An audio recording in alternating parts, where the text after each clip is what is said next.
Guys, আজকে আমরা একটা নতুন ভিডিও নিয়ে চলে আসলাম।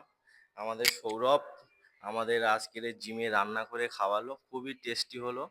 তো রান্নাটা আমাদের সৌরভ কোথা থেকে শিখেছে এটা ভিডিওর মাধ্যমে তোমাদেরকে জানাচ্ছি। সৌরভ, তুমি রান্নাটা কোথা থেকে শিখেছো? রান্নাটা খুব দারুণ এবং টেস্টি। কোথা থেকে শিখেছো আমাদেরকে যদি একটু জানাও, খুবই ভালো হয়। বলো সৌরভ। রান্না আমি কোথা থেকে শিখিনি। আমি আর নিজে রান্না করি।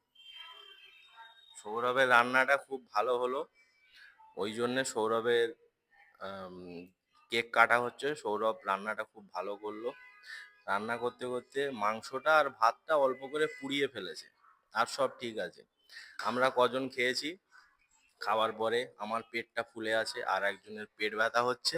সে এখন বাড়িতে ডাক্তার দেখিয়ে রেস্টে আছে।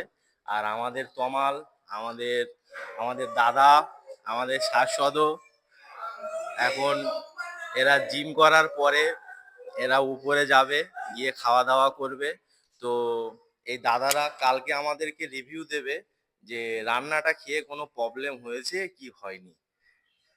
যদি যদি যদি রান্নাটা খুব ভালো হয়, তাহলে দাদা কালকে রিভিউ দেবে, নেক্সট ভিডিও কালকেরে আপলোড করাবে।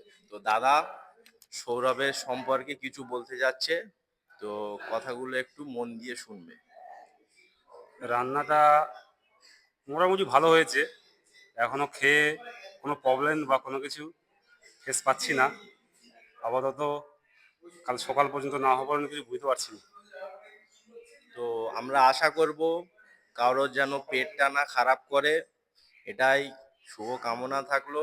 সৌরভ, তুমি এসো, তোমার জন্য কেক নিয়ে এসেছি, কেকটা কেটে নাও। সৌরভ চলে এসো। বন্ধ কর।